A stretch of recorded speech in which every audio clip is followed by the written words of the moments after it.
Welcome to Veganism in Pop Culture. My name is Christopher Sebastian, and I will be your lecturer for this course presented by the Arihanta Institute. Before we begin, a little bit about me. I am a journalist and an adjunct lecturer. I teach in the School of Journalism and Media Studies at Anglo-American University in Prague. Also, I have been vegan since 2004. In order to understand why I wanted to teach this course, I have two major inspirations for pursuing pop culture as a vehicle for understanding veganism. The first is Carol Adams. Carol Adams is the author of The Sexual Politics of Meat, which was originally published in 1990. And she argues in that book that male dominance and animal oppression are linked by the way that both women and animals function as absent reference in meat eating and dairy production, and that feminist theory logically contains a vegan critique, just as veganism covertly challenges patriarchal society. But within that critique, she also included an extremely provocative chapter on Mary Shelley's Frankenstein, wherein she lays out the diet of Frankenstein's monster. Quote, in its explanation of its vegetarianism, the creature restores the absent referent. My food is not that of man. I do not destroy the lamb and the kid to glut my appetite.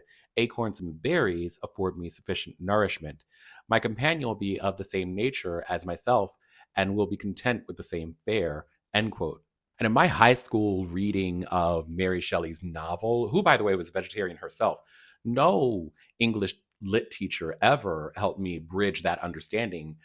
In fact, pop culture has so distorted the image of Frankenstein's creation that we largely have accepted that the reanimated corpse was the monster and not the doctor himself. And I really wanted to unpack that. The other inspiration is bell hooks. To be honest, Black feminist thought is the catalyst for a lot of my work, but in particular, I was inspired by Hooks's 1997 Cultural Criticism and Transformation, which you can find on YouTube yourself if you search for it. And one major observation leapt out at me in which really guided my own journey. It was that movies and media act as vehicles of propaganda to maintain the hegemonic order, but crucially, they can also be subversive. And why wouldn't they? Pop culture has a relatively low bar to entry compared to theory based learning, so it's very accessible. And people produce cultural identity through their interpretations of the prevailing stories of the past and present. And so, with this framing, I put together the selection of media that gives us an opportunity to have thoughtful discussions about veganism. This course is laid out in four parts. In part one, we will examine five films. We will start with The Wizard of Oz, followed by King Kong, then Troll 2, Demolition Man, and Some Like It Rare. In part two, we will watch clips from two television shows. We will watch clips from The Walking Dead and Fraggle Rock. I know, two very different types of shows, but that'll become clear why we do it. In part three, we're going to read from Dr. Joshua Bennett's Being Property Once Myself as he analyzes Song of Solomon by Toni Morrison. We will read Les Murray's poem, The Cows on Killing Day, and then we'll come full circle and return to Oz by reading my vegan analysis of Gregory Maguire's Wicked, which was the inspiration for the Broadway musical that was also recently adapted into a motion picture.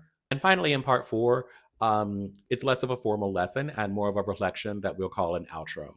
Be advised that this course is not very formal. There will be a few slides to explain some literary or technical terms, but mostly we'll watch clips together and read these lections and then talk about them here on camera. I think the intimacy of conversation maintains a spirit of accessibility that attracted me to bell hooks. And my hope is that your own observations and reflections will come back to me by email or social media long after the course is over. And remember, the bar to entry for both veganism and pop culture criticism, it's low. It's very low. Whatever observations you make, if they can be argued and defended, they're valid. Sure, like artists encode meaning whenever they create art, but also once that art is released out into the world, whatever meaning you decode is yours because it's born of your experiences. And I hope to hear from as many people as possible who want to be in community and who want to share the meaning that they create. So let's begin.